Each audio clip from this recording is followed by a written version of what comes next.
Hello po. Yung makikita nyo ngayon, yung ipapakita namin sa vlog na to, is yung aming journey, yung aming mga pinagdaanan bago namin nakuha yung PR. Sabi namin, hindi namin i-vlog yung mga nangyayari sa amin ng real time. Pero every time na may mga update sa application, nagbi-video kami. Pero sabi namin, we're filming. Pinifilm namin, i-compile lang namin para kapag nakuha na namin yung inaasam namin PR, pwede na namin i-share. Saka na lang namin i-share.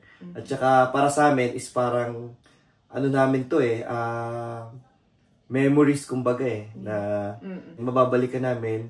Makikita namin kung ano yung mga pinagdaanan namin for the past. Ito after ng after ng pagka-graduate ko.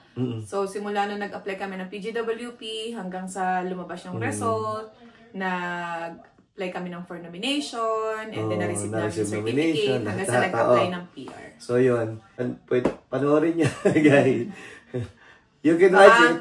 Baka meron kayong mapupulot na something doon, and pwede nyo ring as in gawing guide kung gaano katagal. Kasi although talagang iba-iba naman tayo ng timeline talaga. Kasi sa mga kabatch namin, merong hanggang ngayon wala pa rin yung result. Pero merong nauna na ng merong nauna, sobrang nauna. So sa time, hindi nila mapapagbasihan. But, pero yung, kumbaga yung pinagdaanan ba, ano yung mga step by step na ginawa namin hanggang sa nakarating kami nung ng last. So, gusto lang namin na ma-share namin sa inyo kung ano yung mga ups and downs ng mga yung struggle na pinagdaanan, yung stress na experience along the way, pero worth it naman. At saka yung gratefulness talaga, most of all, sa bawat nangyayari. So, yun. Ang sarap lang ipunin yung memories para na anytime mababalik-balikan namin yung mga pinagdaanan namin. And finally, after 3 years and 11 months, nandito kami sa Canada, second home na namin to. At doon nga pala sa mga hindi nakakalam, yung mga bago lang napadpad dito sa channel. So kami nga pala dumating dito nung August 2021, pandemic yun. As international student and open work permit. And yun, doon nagsimula yung journey namin. Yun, doon nagsimula yung pangarap namin na syempre maging PR balang araw. Yun, doon yung nagsimula nung August 2021. And we were both public school teachers sa Pilipinas bago kami napadpad rito. At yun, sana ma-enjoy nyo yung video. Thank you. So ayun guys, kanina habang naglalakad ako sa pagsundo ng mga bata around 10:35, nakita ko na merong email at today is June 27th, after Jaron's birthday. Nag-request sila ng additional information galing doon sa application ko ng Alberta Opportunity Stream, which is they want me to send my Bow Valley College diploma. So, nag-respond ako right away doon sa email nila and trying to call their number to confirm if they received my response. And then, but they're not answering. So, ngayon, nag-try ulit ako around 1:45 p.m. And sinagot nila yung tawag ko. And they confirmed that they received the document that I sent. So, hopefully, fingers crossed, sabi niya, they will assess it tomorrow. So, thank you God. Sana ma-receive na rin namin yung pinakahihintay namin, yung aming certificate of nomination. So, after that, right away, we can apply for our PR. Kapit lang. Hi guys! Today is July 3rd. And nag-check ako ng AOS application namin. At nakita ko na assigned for assessment na siya. Hopefully, tomorrow or in the coming days, marireceive na namin yung aming pinakahihintay na nomination certificate. Yay! Paano yung talo ng Paano yung talo na may nomination na? Yeah! Sobrang saya guys. Ngayong araw na to. Anong date ngayon? August 1! August 1! Wow! August 1 ngayon at kapapasok lang ni Mami sa work. At tumawag kami sa kanya para balita sa kanya na nakapunta na kami ni Jeron sa Shoppers. Bumili kasi kami nitong eye drops. Kasi itong isang to ay August 1, mayroong pink eye. Pero, the same day, may kapalit na maganda, guys. Sa wakas. May nomination na kami. So, thank you, Lord. Napaka-early celebration natin sa Sleeper City. Thank you, Lord. Oh, grabe. My knees hurt after that. I finished my... Oh, thank you, Lord, no? Yung lagi natin pinagpipray. Andiyan na. Gagamutin ko muna, guys, ang pink eye nitong batutang ito. At dyan muna kayo. Yun! Thank you, Lord. Ang ganda ng August talaga. Sobra. Actually, kahapon, July 31st, gumawa ako ng vlog. At yun nga, pinakita ko doon si Mami. Nag-aayos siya ng ano, ng mga... nagte-testing siyang mag-fill up ng mga sa form sa IRCC portal para sa paglalodge ng PR application. Kasi nga, nararamdaman namin na alam namin malapit na talaga dumating yung nomination. So, kung matatandaan nyo guys, nagpasa nga si Mami ng application for nomination sa AAIP, AOS noong December 4 pa. December 4, 2023. Nag-eligible siya dahil after niya gumraduate sa Bow Valley ng early childhood, nakapagtrabaho na siya ng 6 months by December. So, yun naman ang eligibility kasi para sa AAIP, AOS. Kailangan, kung ano yung pinag-aralan mo, yun yung maging trabaho mo. At kailangan, makatagal ka sa trabaho na yon ng minimum of 6 months before ka mag-apply for nomination sa Alberta. So yun nga, napakatagal nang hinintay namin. Yun, ngayon nga, August 1, maagang maaga, pasado alas 9 pa lang, wala pang 10 AM. Yun na nga agad ang balita ni Mami na nag-email na nga yung David. At kalakip ng email niya yung document na mayroong password na pag binuksan mo, malalaman daw doon kung ano yung decision. So, nung nakita ko yung email, binuksan ko rin. At nakita ko nga doon na may decision na nga daw. And meron na nga daw kaming nomination. So ngayon na nabigay na nung Alberta yung nomination, yun naman kailangang i-upload kasama ng application for PR. Sabi ko nga kay Mami noon, nagwo-worry siya. Sabi ko, wag na lang nating isipin kasi parang sinusubok lang tayo ni Lord. Sabi ko ganyan. Pero syempre, hindi mo naman kasi maalis sa kanya yun. Lalong-lalo na, DIY nga lahat. Siya lahat ang nagpo-proseso.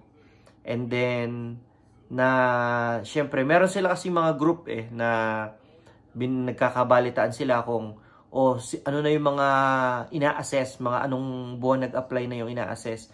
Lumagpas na sila doon sa December 4. Kumbaga, meron ng ina-assess na December 7, ganyan.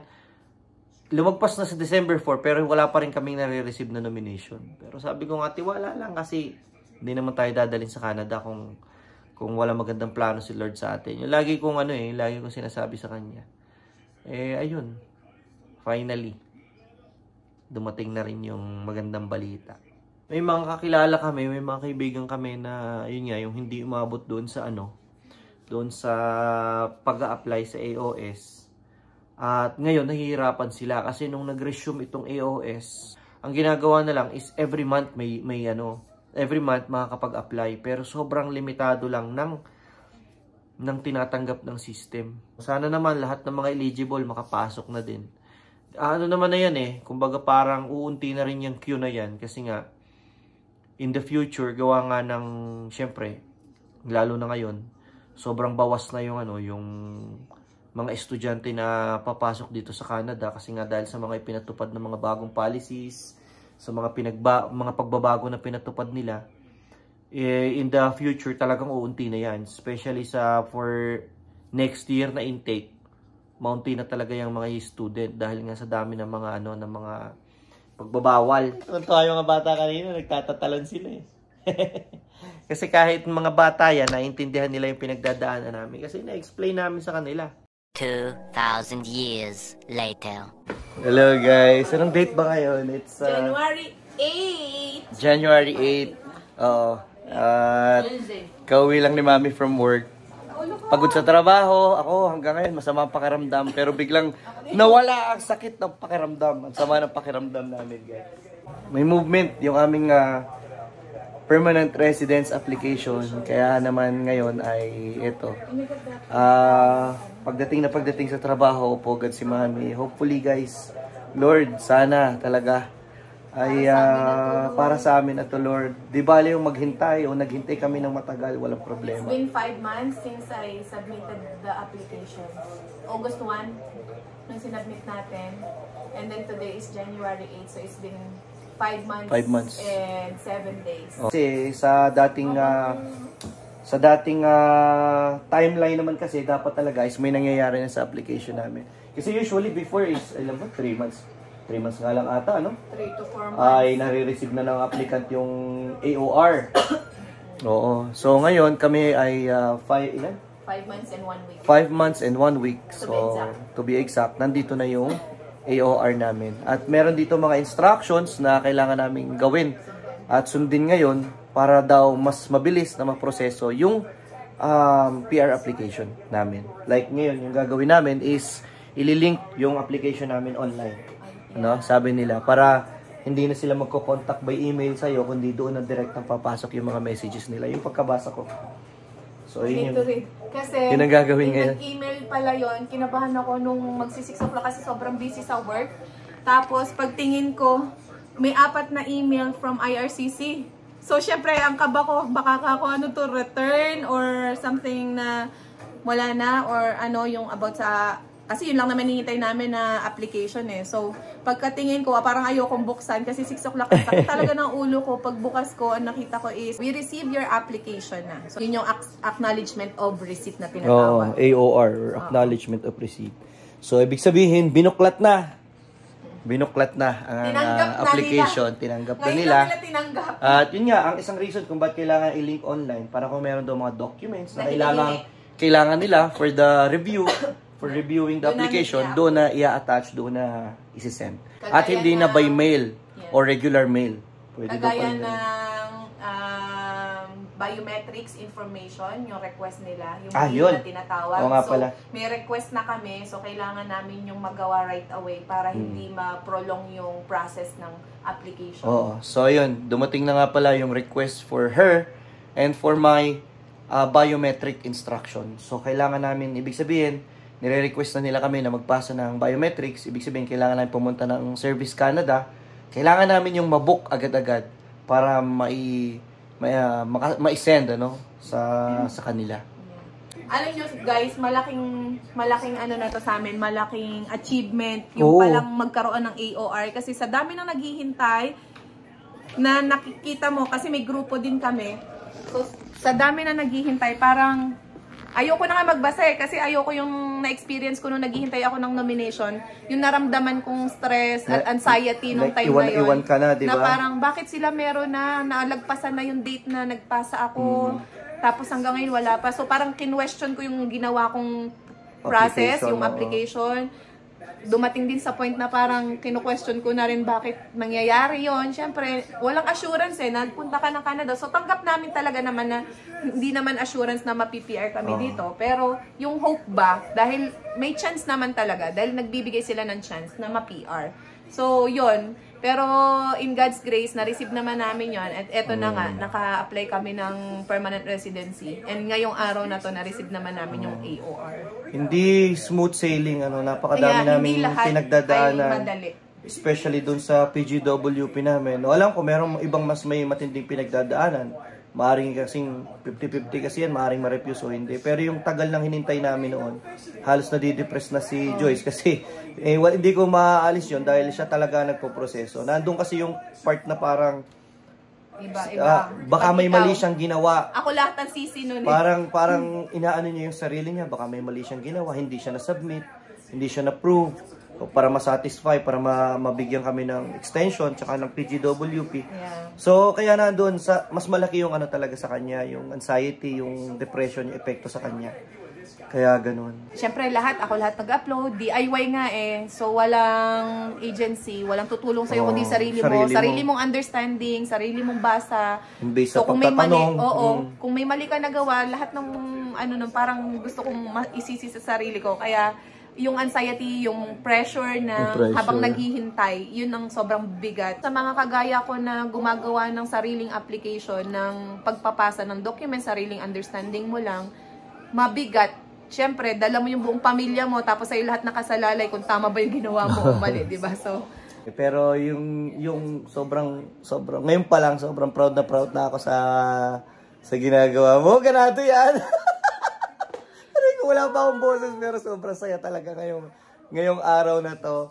Halos lahat ng nangyayari, ng progreso, talagang cherish na namin, talagang ramdam namin yung blessing ni Lord. Wala kami sinayang na panahon noong pagka-receive, talagang walang lumipas na linggo. Kailangan right away maipasa kasi yung oras ba. Dahil sa dami ng changes talaga, dun pa lang after nang magpasa kami para sa nomination, nagbago na. Sa nomination, after nun, nagbago na agad. Ang dami ng mga dinagdag na mga pinto ba na dapat mong pagdaanan or lagpasan. Kumbaga dating simple, naging komplikado pa. Eligible ka na, nangyari pa is may pinto pa ngayon kailangan buksan para lang makapasok ka doon. So, pumila ka na, pipila ka na naman. Ganun na ngayon yung applicants ngayon ng para sa AAIP o dito sa Alberta Advantage Immigration program ng sa PNP ng Alberta. Sobrang pinahirap na nila talaga. Dito kami ngayon guys sa Service Canada for our biometrics guys. Ito yung nag-check or ito Waiting na lang kami. Sanay naman kami maghintay. Hindi na kami naiinit na yun. Hindi naiinit. Simula. Gihintay kami. Kaya sanay na.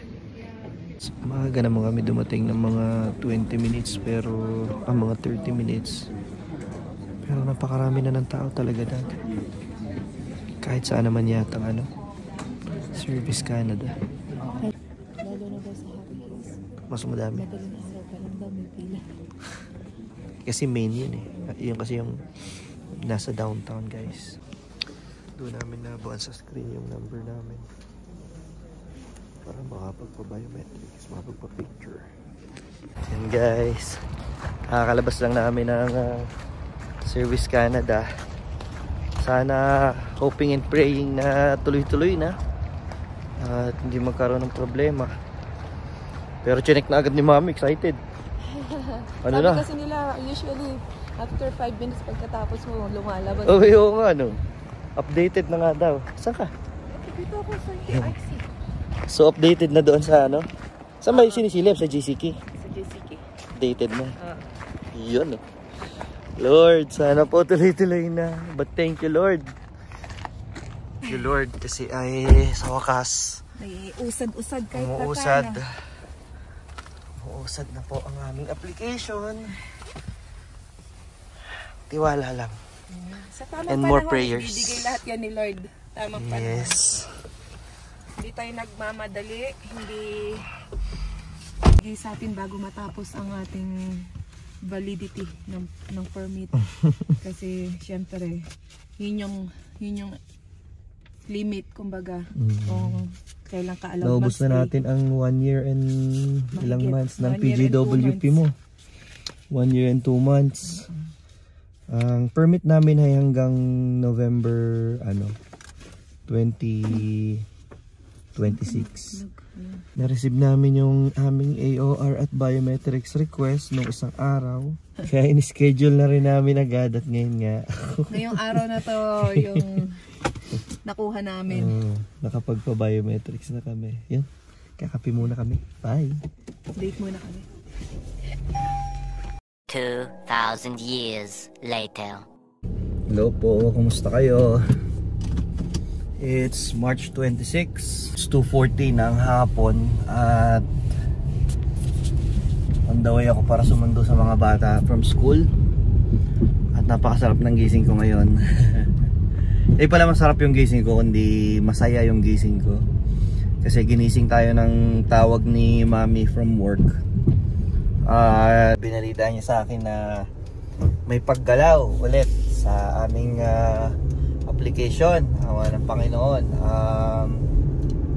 At ang sabi niya ay may na-receive na daw siya na something about PAL or pre-arrival letter. Anyways, masaya lang kami kasi kahit paano nakikita namin na nagpo-progress yung at gumagalaw yung application namin. Sa amin naman kasi naniniwala kami 101% na dadating at dadating din yung PR namin, pero hindi na namin ini-stress yung sarili namin at hindi kami yung naiinip, no? Tapos na kami dun kumbaga sa ngayon lahat sobrang matagal na. Although sa iba, meron ako mga nakita na mga nag-share ng journey nila na after ng pre-arrival letter, na makareceive ng pre-arrival letter, parang na-PR na din within a month or 2. Pero sa amin, syempre, hindi na namin, wag mo nang i-expect na ganun, wag mo nang paasahin sarili mo para hindi ka naiinip maghintay, di ba? Sa ngayon, chillax lang kami, ine-enjoy lang namin to. Alam namin dadating at dadating yan sa awa ng Panginoon. Hello! March 26, bago ako pumasok, naalala ko bigla, sabi ko, Mami, update natin yung ating yung ating tawag dito, parang kinocompile ko kasi yung mga video ng mga nangyayari sa progress sa aming PR journey. Yeah. So, ikwento mo ang nangyari today. Today is during nung break time ko. Sa trabaho. Naka-receive ako ng do not reply. Siyempre, kada makaka-receive ka nun, tas isa, kakabahan ka lagi. Anong oras yun? Mga nung tumawag ka sa akin, around doon din. Nabasa ko na yun noon, nabuksan ko na. So, sabi doon, meron daw update sa namin, sa application. Buksan ko doon sa GCT. Si do not reply. Oo, si do not reply. So, pagbukas ko, sabi ko, ano kaya ito? Kinakabahan ako. May one message. So, yun nga, naka-receive na kami ng pre-arrival letter. Pag will ni Lord, kasi naniniwala kami pag will ni Lord, para sa'yo talaga ibibigay yan. At the right time. Lagi kasing ganun Andun kami lagi sa, kagaya nung sa PGWP namin, as in, ma-expire na. Tapos sabi namin, kung para sa atin, sa atin. Kung ibibigay, pero sobrang stress tayo talaga doon. Talagang sobrang na-stress talaga kasi yung patience. Naubulsa na ako ng kumbaga pa-expire na yung status ko Nangamba kami sa employment namin. Nangamba kami na baka yung employer ko sabihin, stop ka muna kasi wala ka ng work permit. Tsaka expired na yung SIN. Pero awa ng Diyos halos ilang araw na lang saka na-approve, no? So, yun. 4 days, to be exact. 4 days bago ang expiry ng aming... Kaya sabi namin nga, no, after nun, yun ang pinakahuling part ng aming PR journey na stress kami. Sabi namin, hindi na. Yung sunod, ako lang na-stress. Hindi siya na-stress. Yung pag-abang sa nomination, no, nga pala. Yung pag-abang sa nomination certificate. So, ayun. Pero ngayon sabi ko, enjoy na lang natin. At yan para sa atin talaga. Claim na natin. Kung halimbawa, hindi para sa'yo, may ibang redirection ba? Kumbaga, si Lord kung bakit nangyayari. So, yan. Faith lang. Nandun tayo lagi. Kapit lang. Abang-abang sa susunod. At ilalagay ko ulit dito sa aking journal. Journal. Compilation ko to So, bubuuin ko to isang video na to para makita na ma-share namin sa inyo yung pinagdaanan namin tsaka yung timeline. Gaano katagal kaming naghintay. Yo.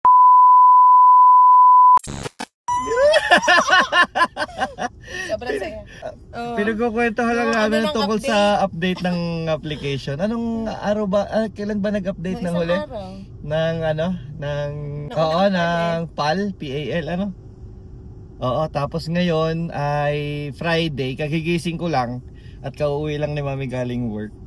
Yun, ang update namin is pag-check niya, wala na palang message yun si do not reply. Application update lang, naisipan ko lang mag-check ngayon. Pagbukas ko, lumabas, medical pass na. So, thank you Lord. Unti-unti, step by step, darating talaga doon. Thank you Lord. So, medical pass na, ano yun, lahat tayo? Oo, medical pass na. So, ibig sabihin wala na talagang medical. Wala na, libre pa. Pasok pa. Exempted pa tayo. Hawakan mo nga. So, yun. Thank you Lord talaga. Sa bawat nangyayari, bawat update talagang kami sobrang nakakagulat. Kasi yung mga bagay na least expected mo na mangyari ngayong mga araw na ganon, yun yung mga talagang mas magpapasaya sa'yo. Kasi nga, pagka hindi mo ine-expect, tas binibigay sa'yo, mas lalo ka nagiging thankful, ano? Diba? Kaya, ayun. Pero syempre, lagi naman pinagpe-pray. Lagi namin pinagpe-pray. Lahat, lalo na mga bata gabi-gabi. Talagang pinagpe-pray sobra. nila Kasi na magkaroon ng kumbaga movement ba? Oo. Hindi naman ikaw magpe-pray na talagang sana ay ma-approve ka na kagad ngayon. Hindi naman ganoon nagwo-work ano. Pero tayo ay willing to wait naman. Kaya nasa tamang panahon yan tamang panahon naman dadating lahat yan. Basta nararamdaman ko na malapit na kasi ayan Ayan na, sunod-sunod na yung update. So last time. Nung isang araw nakakagulat kasi medyo mabilis ngayon ang mga update. Kasi biruin mo nagka-AOR kami ng January. Anong petsa pala ngayon? End of March. Pero medical pass ka na. Pero nararamdaman ko kasi sa Facebook. Ang dami nagpo-post ng mga approval. Yung mga PR. Parang mabilis na yata ang ayun daw sira. Mabilis na ang na ngayong processing. Siguro naman talaga kasi nga nabawasan na Malaki na yung nabawas yung sa incoming pa lang, di ba? Nabawas na. Marami na yung nabawas. Kaya yun sana nga. CPR doesn't mean basta dadating yan sa tamang panahon. Sa tamang panahon. Bibili muna kami ng chibog namin for tonight. Kasi ay may sahod. Hindi kami magluluto tonight. Libre ako sa luto. Yes. Nakaka-proud kasi syempre all DIY since the beginning kami. Wala kaming ibang, although may napapagtanungan, thankful ako Ate Tessa. Yeah, always on the call yan. One message away, one call away. Pag meron akong question, talagang willing siya. Kahit siya ay nag-agency, willing siyang i-share lahat ng kahit nagbayad siya ng malaki para doon. Pero napakabait. Sinishare niya sa amin yung mga ideas. At saka siya rin kasi yung nag-agency na alam niya ang nangyayari lahat. Kasi hindi siya basta nakaasa, hands-on din siya. Ayaw niya lang ng sobrang, di ba? Stress na siya lahat kaya nag-agency siya. So yun lang update namin today. Parang sunod-sunod nung isang araw lang yung video ko about sa pre-arrival letter na dumating. 2,000 years later.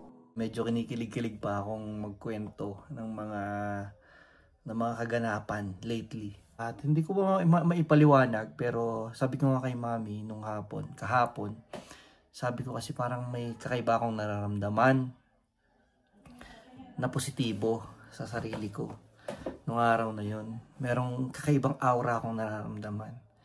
Yan, yung pinapakita ko, bali yan yung post ko na parang nire-post ko lang yung post ko noong araw na umalis kami. That was August of 2021. Hindi ko malamang anong dahilan na parang kakaiba yung nararamdaman ko. Tuesday, pumasok sila Mami, pumasok lahat ng mga bata. So ako naman, pinost ko kaagad and then natulog na ako. And then nung lunch break ni Mami, tumatawag na sa akin. Kasi binuksan niya yung GC key at nakita niya na meron uling update. This time walang email. So siya rin, siguro dahil sa post ko, siya rin may naramdaman. Pagbukas niya, yun na nga yung bumungad sa kanya na meron ng approval. So sabi niya, tinawagan niya ako nung lunchtime niya. Tapos hindi pa actually yun ang oras ng gising ko, pero pagtawag niya na ganun, pagtingin ko sa oras, bakit tumatawag na agad siya? Parang alam ko na kaagad. Sabi ko, parang may magandang balita to. At hindi nga ako nagkamali. So yun nga, binalita niya nga sa akin na may paggalaw na naman na nangyari. And this time, ito na yung paramdam na nalalapit na yung Portal 1. Actually, yung update kahapon is yung sinasabi daw na parang tapos na yung background check and everything.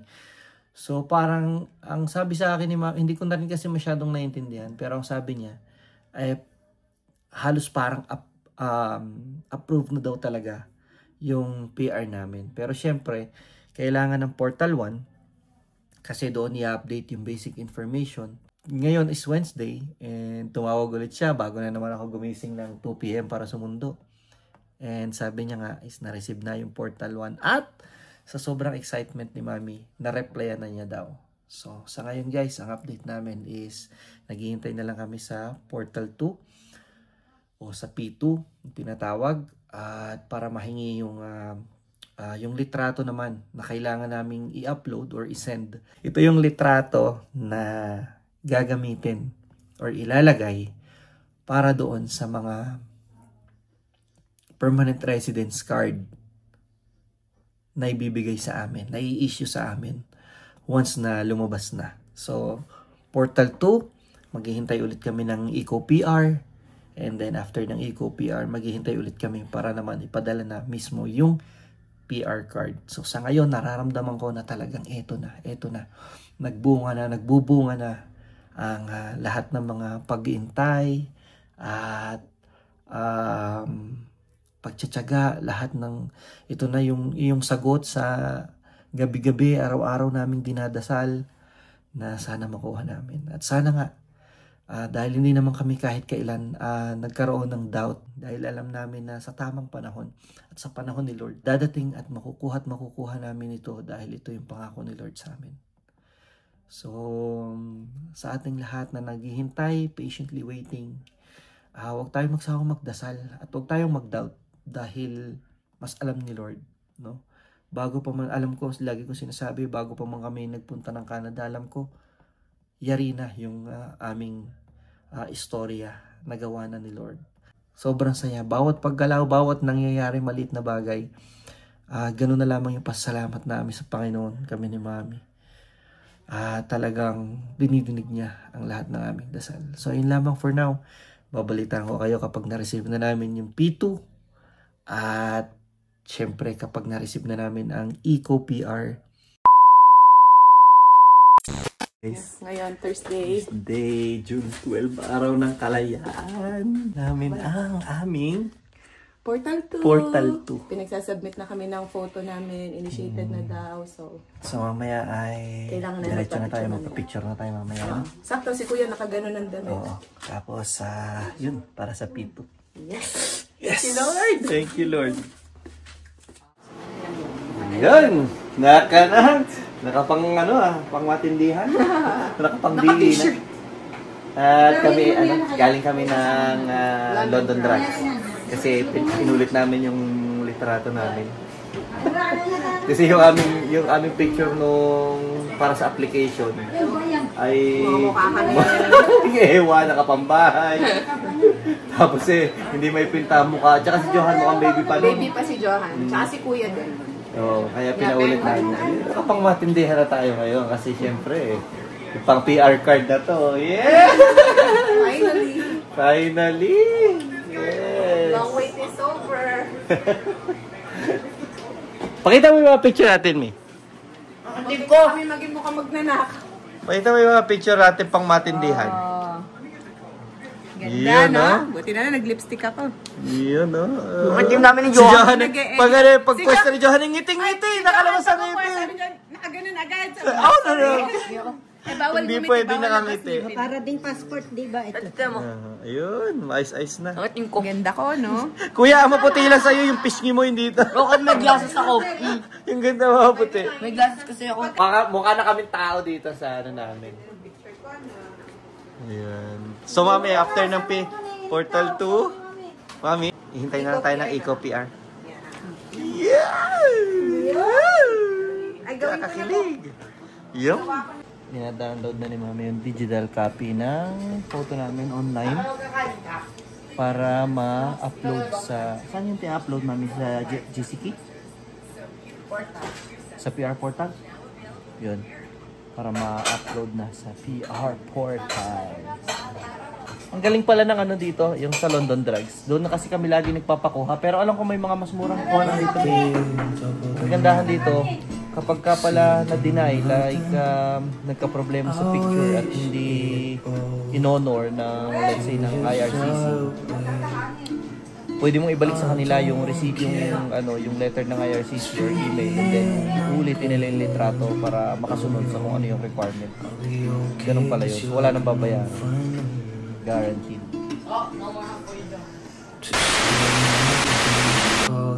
ito ang pinakahihintay namin. Yung Eco-PR dumating na. Yes! Thank you, Lord.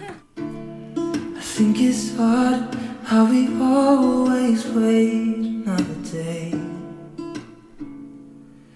How we watch things the kids walk away.